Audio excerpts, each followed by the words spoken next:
Hi everyone, welcome to Impact Academy.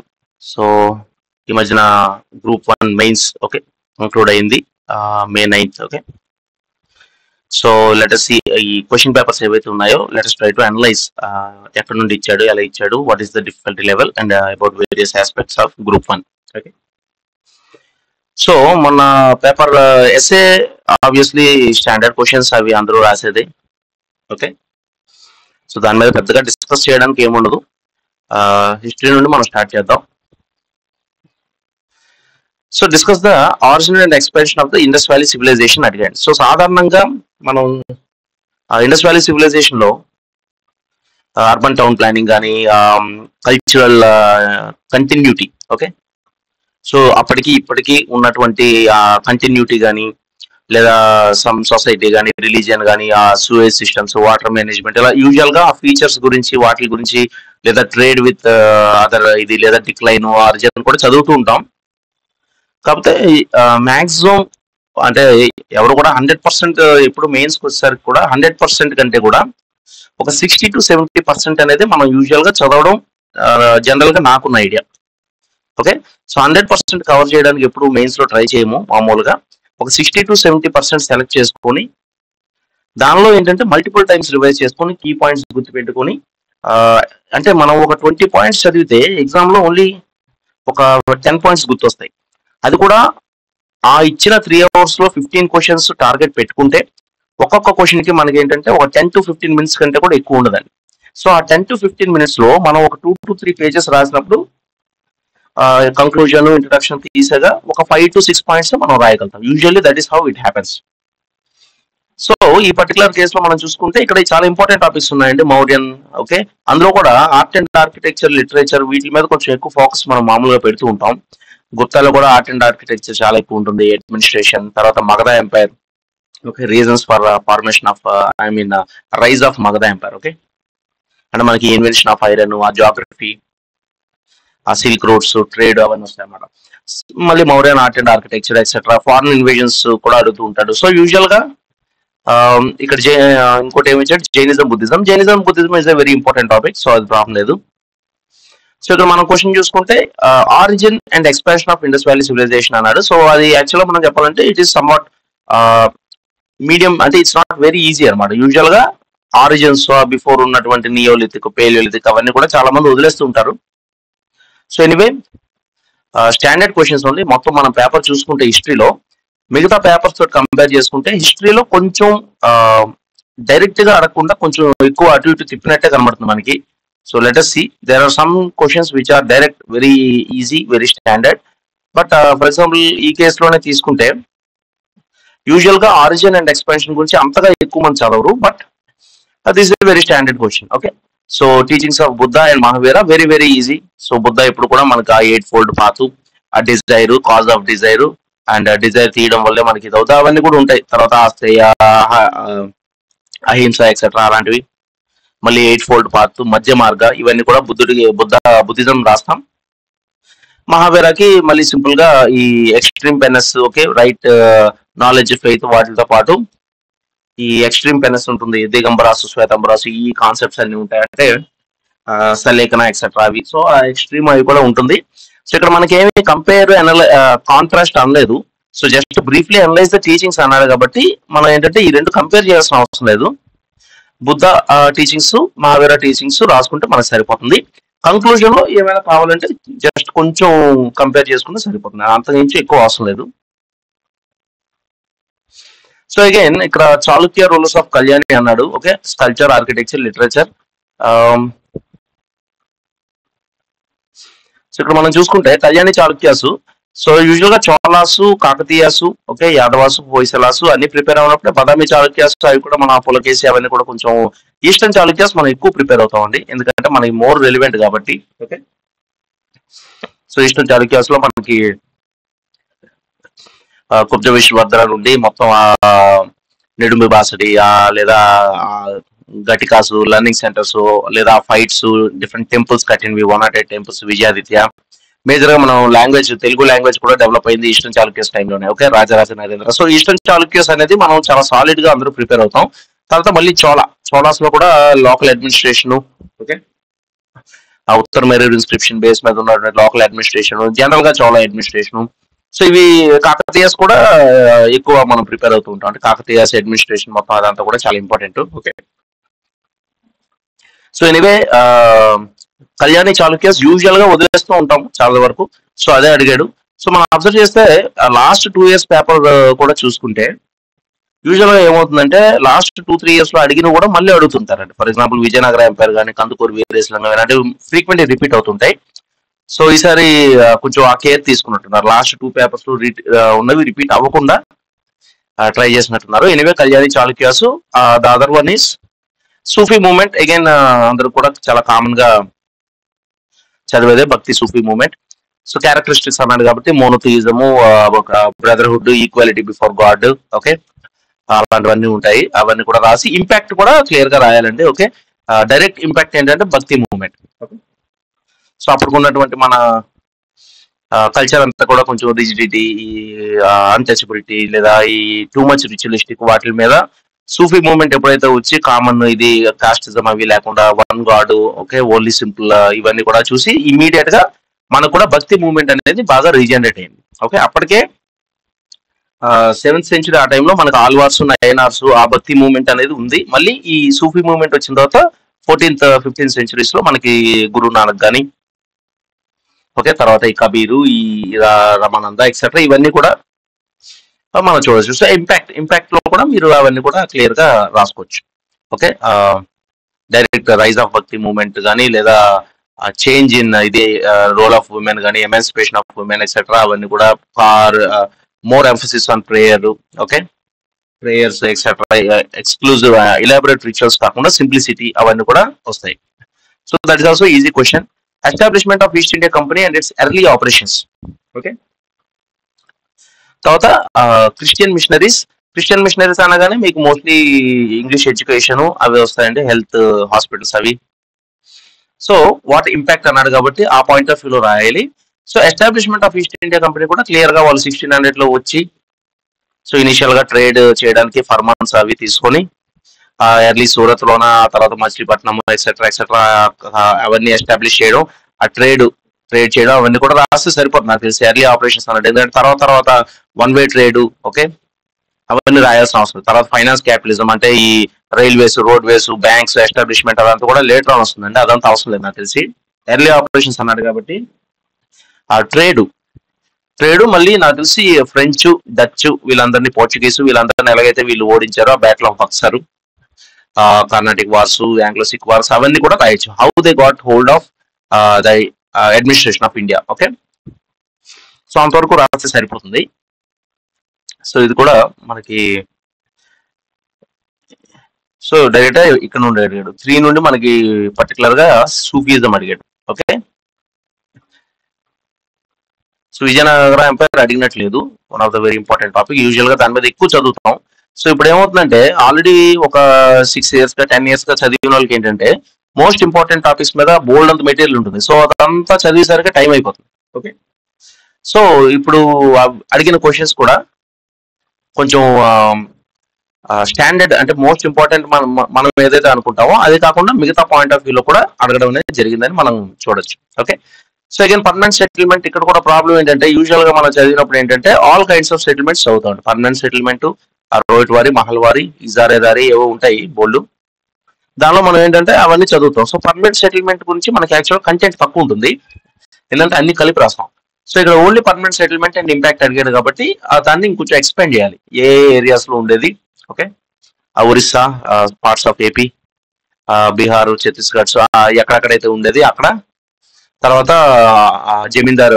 Zamindars used to collect the revenue and keep 1/10 give the others. అదున్ను మళ్ళీ impact అన్నాడు. Impact ఏంటంటే rise of this feudal class, subinfeudation, మళ్ళీ absentee landlordism, తర్వాత sunset clause అనేది ఉంటుంది. అంటే ఒకవేళ జమీందార్ కానీ పే చేయలేకపోతే జమీందారిని ఎవిక్ట్ చేస్తారు. దానివల్ల సొసైటీ మీద ఏం ఇంపాక్ట్ పడింది అంటే zamindars used to collect huge taxes, ఈ evictions, summary evictions, okay, cattle ని, విమెన్ ని అబ్డక్ట్ చేయడం, ఇవన్నీ కూడా impact on society. So permanent సెటిల్మెంటే.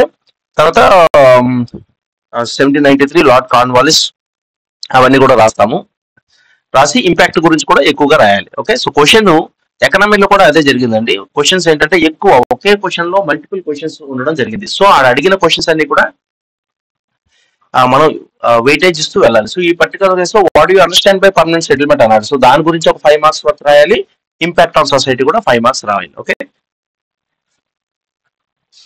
So safety valve theory ఇదంతా కూడా foundation of Congress, A O Hume, okay, అవన్నీ కూడా రాయొచ్చు. So discuss the role and contributions of moderate leaders of Congress. So 1885 to 1905 అన్నాడు. అంటే వందే మాత్రం మూవ్మెంట్ వీళ్ళ కంటే ముందు. సో దాదాబాయి నరూజీ, ఓకే, ఫిరోజ్ షా మెహతా, ఇలాంటివన్నీ అంటే అక్కడ కొంచెం స్ట్రాంగ్ గా ఉండాలి, అది రాయొచ్చు. లేదా ఈ పర్టికులర్ క్వశ్చన్ అనేది వెరీ స్టాండర్డ్, వెరీ ఈజీ అండి. Mahatma Gandhi between 1920 1947, very very easy. Okay. So quit India movement, civil disobedience, non cooperation movement, okay, అది రాస్తే సరిపోద్ది. చంపరన్, అహ్మదాబాద్ అవి రాయాల్సిన అవసరం లేదు, ఎందుకంటే బిట్వీన్ 1920 అన్నాడు. సో ఏంటంటే ఇంట్రొడక్షన్ లో రాస్తే సరిపోద్దండి. మహాత్మా గాంధీ సౌత్ ఆఫ్రికా వెళ్ళారు, అక్కడ నేషనల్ ఇండియన్ కాంగ్రెస్ అవి ఇవి అంత కూడా రాయక్కర్లేదు. అక్కడ ఫైట్ చేసి సక్సెస్ అయిన తర్వాత ఈ సత్యాగ్రహ, నాన్ వైలెన్స్ ఇవన్నీ డెవలప్ చేశాక ఈ came back to India and 1 year మొత్తం ఇండియా టూర్ చేసి పొలిటికల్ సినారియోని స్టడీ చేసి ఈ అహ్మదాబాద్ ఇవన్నీ బ్రీఫ్ గా రాసేసి జస్ట్ ఒక పారాగ్రాఫ్ లో ఫినిష్ చేసి మిగతా 3 సబ్ హెడ్డింగ్స్ పెట్టుకొని quit India movement last, of course non cooperation, civil disobedience, quit India, okay, ఈ మూడింటికి బ్రీఫ్ గా రాసుకుంటే సరిపోతుందండి. ఓకే.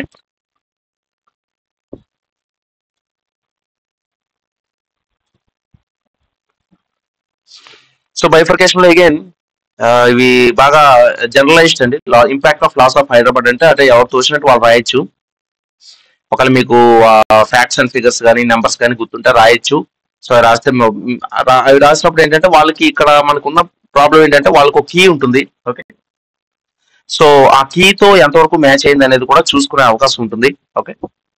సో దాన్ని బట్టి 2-3 మార్క్స్ వేయడమా, 4-5 మార్క్స్ వేయడమా. ఎప్పుడు కూడా ఫస్ట్ 4-5 క్వశ్చన్స్ అనేది కొంచెం ఎక్కువ రాయడానికి ట్రై చేయాలండి. అంటే జస్ట్ 2-3 పేజెస్ కాకుండా అవసరమైతే ఒక 1 hour ఫస్ట్ 3 క్వశ్చన్స్ కి పెట్టుకొని ఎక్కువ రాయగలిగితే, సో ఒక 4-5 పేజీలు 5-6 పేజీలు సాలిడ్ కంటెంట్ రాశాక 6-7 మార్క్స్ కంటే తక్కువ వేయడానికి వాళ్ళకి కష్టం అనిపించాలన్నమాట. సో అలా రాసినప్పుడు ఏంటంటే మీకు ఎక్కువ మార్క్స్ అనేది ఇనిషియల్ గా పడితే అలా లాస్ట్ 5 క్వశ్చన్స్ వచ్చేసరికి 2 మార్క్స్, 3 మార్క్స్, 1 మార్క్ వాళ్ళ ఇష్టం.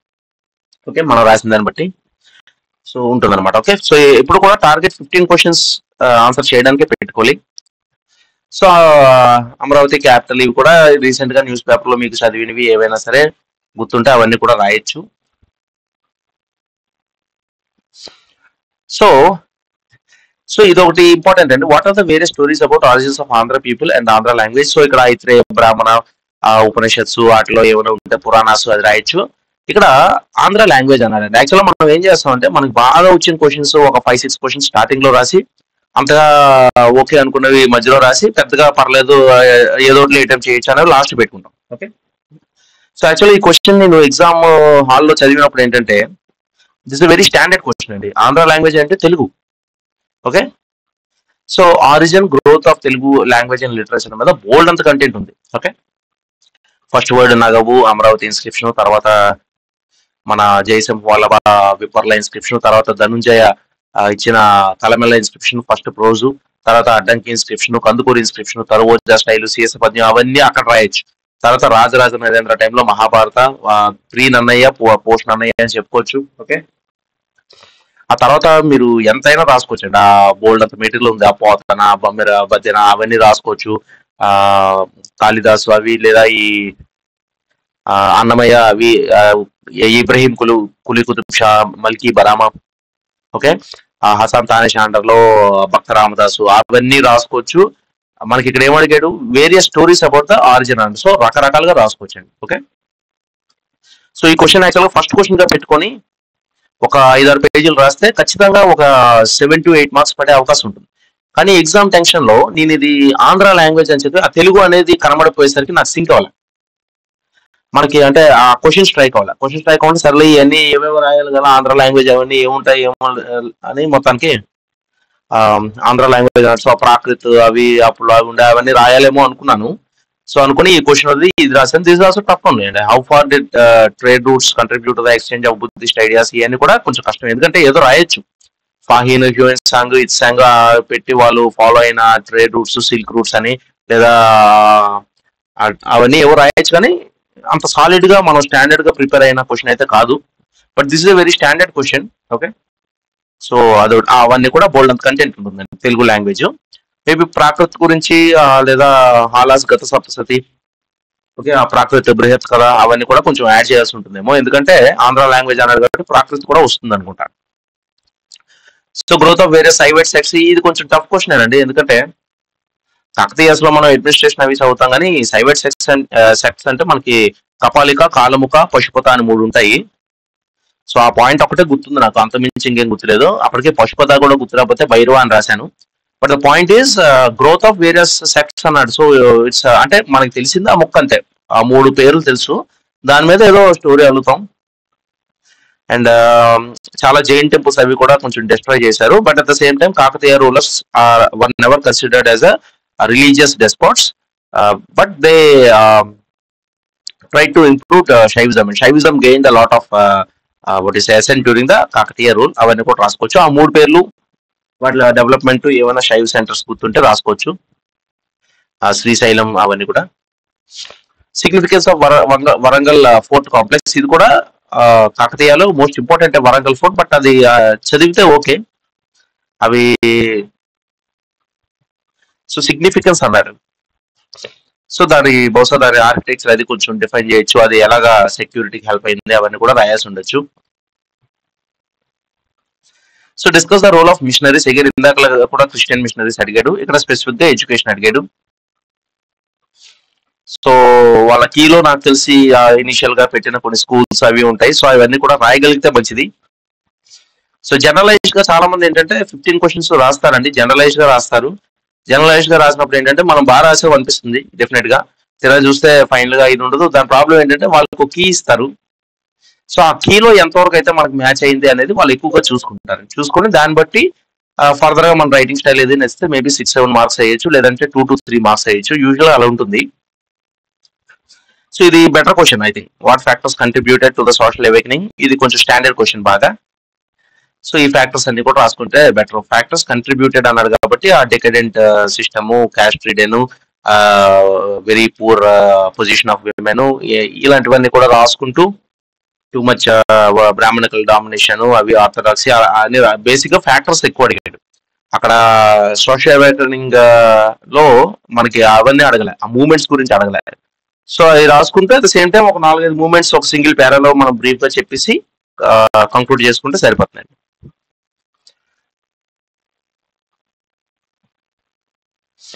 So what are the provisions of gentlemen's agreement, ఇది కూడా గుర్తుంటే బెటర్. ఇటు 4 పేర్లు అటు 4 పేర్లు, ఆ మూల్కి రూల్స్ అవి ఇవి ఏవేవైతే గుర్తున్నాయో అంత అగ్రిమెంట్ లో ఉన్నవి గుర్తుంటే రాసుకోవచ్చు.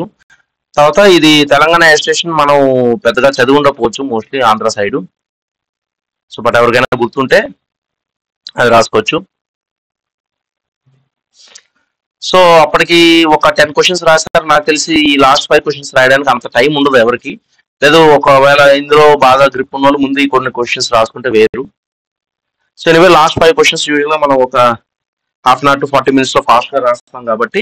సో ఇవి స్టాండర్డ్ క్వశ్చన్స్ అండి. ఫిజికల్ ఫీచర్స్ ఆఫ్, ఇక్కడ ప్రాబ్లం ఏంటంటే ఇండియా అండ్ ఆంధ్రప్రదేశ్ రెండు అడిగేసాడు. ఓకే, సో ఇండియాలో మనకి Himalayas, coastal plains, Deccan plot ఇవన్నీ రాస్తూ మళ్ళీ ఆంధ్రప్రదేశ్ లో కూడా మనకి eastern Ghats, okay, Kadapa plot అవి మొత్తంగా ఫార్మేషన్స్ అవి ఎంతవరకు గుర్తుంటే అవన్నీ కూడా రాయాల్సి వస్తుంది. సో రాస్తే దీనికి చాలా ఎక్కువ రాయొచ్చు.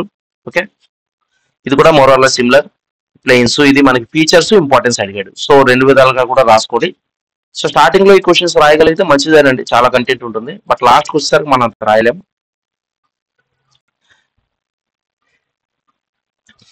సో అగ్రికల్చర్ అన్నాడు కాబట్టి ఆ చిన్న పై చాట్ వేయచ్చు. అగ్రికల్చర్ 34, సర్వీసెస్ 41, మిగిలింది ఇండస్ట్రీ ఆ పై చాట్ ఒకటి వేసుకోవచ్చు. Rainfall, temperature, irrigation and power are likely to be affected. So standard గా మనకి జనరలైజ్ అడిగాడు మోరల్లెస్ background of agriculture. So Andhra is called rice bowl, number 1 in production of papaya, oil palm అవన్నీ కూడా రాసుకోవచ్చు. Okay, industrial importance and major manufacturing sectors already చెప్పొచ్చు. Industrial కొంచెం తక్కువ ఉంది, డెవలప్ చేయాలి. లేటెస్ట్ ఉన్నటువంటి ఇండస్ట్రియల్ పాలసీస్ అవన్నీ చెప్పొచ్చు. ఫోకస్ ఆన్ రెన్యూబుల్ ఎనర్జీ అవి చెప్పొచ్చు. మేజర్ మ్యానుఫ్యాక్చరింగ్ సెక్టర్స్ మనకి మైనింగ్ అంటే ఆంధ్రాకి ఎప్పుడు కూడా మైనింగ్ అనేది పెద్ద రోల్ ప్లే చేస్తుంది. దాని మీద ఫర్దర్ గా మనకి విశాఖపట్నం సైడ్ ఉన్నటువంటి BHPV steel plant, zinc, ZPC అవన్నీ కూడా రాసుకొని సో మిగతా మ్యానుఫ్యాక్చరింగ్ సెక్టర్స్ ఏవైతే ఉన్నాయో మనకి సిమెంట్, బేసిక్ గా సిమెంట్ రాజస్థాన్ ఫస్ట్ అయితే, ఆంధ్ర సెకండ్ పొజిషన్. సో అది రాసుకోవచ్చు. సిమెంట్ మెన్షన్ చేయాలి, స్టీల్ మెన్షన్ చేయాలి. ఇంకా బ్రాడ్ గా మెన్షన్ చేసుకుంటూ మిగతావన్నీ చిన్న చిన్న మ్యానుఫ్యాక్చరింగ్, ఎంఎస్ఎంఈకి ఏమైనా ఉంటే అవన్నీ రాసుకుంటూ జనరల్ గా రాసుకుంటే సరిపోతుంది. లేదా ఈ ఐటీఎస్సీ సెట్స్ ఏవైతే ఉన్నాయో 19/21 ఆపరేషనల్, నిమ్స్ ప్రకాశం, తర్వాత ఈ ఇండస్ట్రియల్ కారిడార్స్ ఏవైతే ఉన్నాయో అవి కూడా మెన్షన్ చేసుకోవచ్చు అండి. How they will help in the manufacturing sector. Port infrastructure కూడా రాసుకోవచ్చు. స్పేషల్ ప్యాటర్న్స్ అన్నాడు, ఆ పాపులేషన్ డిస్ట్రిబ్యూషన్, అర్బనైజేషన్. మళ్ళీ ఇది కూడా చాలా స్పెసిఫిక్ క్వశ్చన్ అండి. సో 2011 లో ఉన్నటువంటి షెడ్యూల్ కాస్ట్ పాపులేషన్ 84 lakhs ఏదైతే ఉందో, సపోజ్ ఎస్టీ 19-27 కరెక్ట్ నాకు గుర్తులేదు. యాక్చువల్లీ ఈ క్వశ్చన్ నేను రాశాను. సో నాకు ఇది షెడ్యూల్ కాస్ట్ అయితే 82 lakhs సంథింగ్ గుర్తుంది. సో అది రాశాను. ఈ అన్ని ఏవో ఆ మూమెంట్ గుర్తొచ్చి రాసాము, అవి కరెక్ట్ క్రాస్ చెక్ కూడా చేయలేదు. సో వాళ్ళ దగ్గర ఉన్న కీలో అవి మ్యాచ్ అయితే ఎనలైజ్ అన్నాడు. సో ఎలా ఉంది గ్రోత్ అవి కూడా చాలా రాయాలండి దీనికి. ప్రీవియస్ ఇయర్ కానీ లేదా ఒక డెకాడల్ గ్రోత్. సో దీనికన్నా ఎక్కువ మార్కులు పడవు, ఎందుకంటే ఎగ్జాక్ట్ గా అందులో ఉన్న ఫిగర్సే పడాలి. ఇది కూడా special patterns of population distribution. Hill areas లో తక్కువ ఉండొచ్చు, సిటీస్ లో ఎక్కువ ఉండొచ్చు. సో రీసెంట్ గా 26 డిస్ట్రిక్ట్స్ అయ్యాయి కాబట్టి కొంచెం డెప్త్ లో అవన్నీ రాయగలితేనే మార్క్స్ పడతాయి. సో ఎనీవే ఈ క్వశ్చన్స్ అన్ని మనం లాస్ట్ కి పెట్టుకుంటాం కాబట్టి 2 to 3 మార్క్స్ పడినా వచ్చే నష్టం లేదు. సో ఇంకోటి ఏంటంటే ఆంధ్ర ఎక్కువ అడిగాడండి. గతంలో ఆంధ్ర 1, 2 అడిగినా ఒక 3 ఇండియా జనరల్ గా అడిగాడు. ఈసారి అన్ని ఆంధ్ర ఎక్కువ అడిగాడు. Okay. So wild life conservation and biodiversity అన్నాడు. సో మనకి పర్టికులర్ గా ఏదైతే బయోడైవర్సిటీ యాక్ట్ అవి ఉన్నాయో సెంట్రల్ వి, అవి ఆంధ్రాలో ఇంప్లిమెంట్ అవుతున్నాయని రాసుకోవచ్చు. లేదా రీసెంట్ గా వచ్చిన ఫారెస్ట్ సర్వేలో కొంచెం ఆంధ్రాలో కవర్ పెరిగినట్టుంది, అవి రాసుకోవచ్చు. సో కొరింగా మ్యాంగ్రోవ్ ఫారెస్ట్స్ అవి, ఆ మిస్టీ అవన్నీ రాసుకోవచ్చు. మళ్ళీ ఇన్ జనరల్ గా wild life protection act, tiger act, ఈ శ్రీశైలం సైడ్ ఉన్న టైగర్ రిజర్వ్, కౌందిని ఎలిఫెంట్ రిజర్వ్, ఇలాగా మనకి ఏదో మూమెంట్ గుర్తిస్తే అవన్నీ రాసుకోవడమే. ప్రెజెంటేషన్ అనేది అంత క్లియర్ గా మనం చేయగలిగితే అంత బెటర్ గా ఉంటుంది. కానీ లాస్ట్ కానీ క్వశ్చన్స్ పెట్టుకుంటే ఇంకా అందులో ప్రెజెంటేషన్స్ అవి ఏముండవు. ఆ మూమెంట్ గా 5 నిమిషాల్లో క్వశ్చన్ లేపియాలంటే ఏది వస్తే అది యాజ్ మచ్ యాజ్ పాసిబుల్ రాసుకోవడమే, ఇంకేం చేయలేం. 15 క్వశ్చన్స్ టార్గెట్ చేయాలండి ఎప్పుడు కూడా. ఒక ఫస్ట్ 4 to 5 క్వశ్చన్స్ కి నేనైతే ఒక 5 క్వశ్చన్స్ కి 1.5 hour అయిపోయింది నాకు. ఎందుకంటే ఫస్ట్ 5 క్వశ్చన్స్ అనేది బాగా ఇంపాక్ట్ క్రియేట్ చేస్తాయండి. అందుకు ఆ ఫస్ట్ 5 క్వశ్చన్స్ ఒక్కొక్కటి వీలైతే 5-6 పేజీలు రాయొచ్చు. ఒకవేళ ఏమైనా చార్ట్స్, డయాగ్రామ్స్ వేయగలిగితే వేసి ఒక ఫస్ట్ 5 క్వశ్చన్స్ మాత్రం ఒక్కొక్కటి ఒక 4-5 పేజీలు 5-6 పేజీలు రాయగలిగితే ఆ తర్వాత నెక్స్ట్ 1 hour లో నెక్స్ట్ 1.5 hour లో ఒక 10 క్వశ్చన్స్ మనం ఫాస్ట్ గా కొంచెం చేసుకోగలిగితే that is the will be able to complete 15 questions అండి. ఓకే. సో అగైన్ ఇవి assess the role of pollution control board. So particular గా పొల్యూషన్ కంట్రోల్ మనం జనరల్ గా ఏవో రాయొచ్చండి. Okay. Whatever it may be, but ఆ కీలో ఏదైతే ఉందో అందులోనే ఏమన్నాడు, పోస్ట్ డిజాస్టర్ పొల్యూషన్ అన్నాడు. సో జనరలైజ్డ్ గా పొల్యూషన్ బోర్డు గురించి రాసేయడం కాదు, ఆల్రెడీ ఒక డిజాస్టర్ అయ్యాక ఎలా మేనేజ్ చేస్తారు అనేది స్పెసిఫిక్ గా వాడి దగ్గర కీలో ఏదో ఉంటుంది. ఆ కీలో ఎంతవరకు మనం మ్యాచ్ అయినట్టు రాయగలిగితే అంత, ఎంత రాసినా 2 to 3 మార్క్స్ కంటే ఎక్కువ పడవండి. తర్వాత డిజాస్టర్ వల్నరబిలిటీ కూడా వాళ్ళకి ఏదో కీలో ఒక స్పెసిఫిక్ ఏదో ఉంటుంది. సో దాని గురించి రాయాలి. మనం జనరల్ గా హీట్ వేవ్స్ అని లేదా అగ్రికల్చర్, సాయిల్ ఎరిడిటీ ఇలాంటివి రాస్తాము, సరిపోదు. ఓకే. సో వీటిలో కూడా ఎక్కువ పార్టిసిపేట్. సో జనరల్ గా జాగ్రఫీలో నాకు తెలిసి ఆ ఫస్ట్ క్వశ్చన్ ఒకటి ల్యాండ్ ఫార్మ్స్ ఏమైనా రాయొచ్చండి. మిగతావన్నీ కూడా 2 to 3 మార్క్స్ పడే క్వశ్చన్స్ ఎక్కువ ఉన్నాయి. ఓకే. సో హిస్టరీకి వచ్చేసరికి ఒక అవుట్ ఆఫ్ 10 క్వశ్చన్స్ లో ఒక 5 క్వశ్చన్స్ స్టాండర్డ్ గా ఉన్నాయండి, ప్రిటీ మచ్ స్టాండర్డ్, అందరూ ప్రిపేర్ అయ్యేది. సో దాని గురించి రాయొచ్చు. ఇంకొక 5 క్వశ్చన్స్ ఏంటంటే కొంచెం రెగ్యులర్ గా మనం చదవడమే ఇచ్చాడు. సో ఇన్ జనరల్ నాకు అడిగితే హిస్టరీ పేపర్ 2 అనేది ఇట్స్ నాట్ కంప్లీట్ ఈజీ అని చెప్పుకోవడానికి లేదండి, మీడియం అని చెప్పుకోవచ్చు. Okay. Moderate, it's not very tough also. Okay. So strategy నాకు అడిగితే అలా పెట్టుకుంటే బెటర్ అండి. ఎప్పుడు కూడా ఒక ఫస్ట్ 4-5 క్వశ్చన్స్ 1.5 hour పెట్టుకున్నా, 1.5 hour అయినా సరే అది కొంచెం సాలిడ్ గా ప్రాపర్ గా రాసుకొని తర్వాత కొంచెం స్పీడ్ పెంచి నెక్స్ట్ ఒక 7-8 క్వశ్చన్స్ ఫాస్ట్ గా ఫినిష్ చేసుకుంటే లాస్ట్ లో 5 minutes కి ఒక్కొక్క క్వశ్చన్ ఫినిష్ చేసుకోగలిగితే it's a good strategy. Okay, so ఇంకో సెషన్ లో will try to analyse remaining papers. Okay, thank you.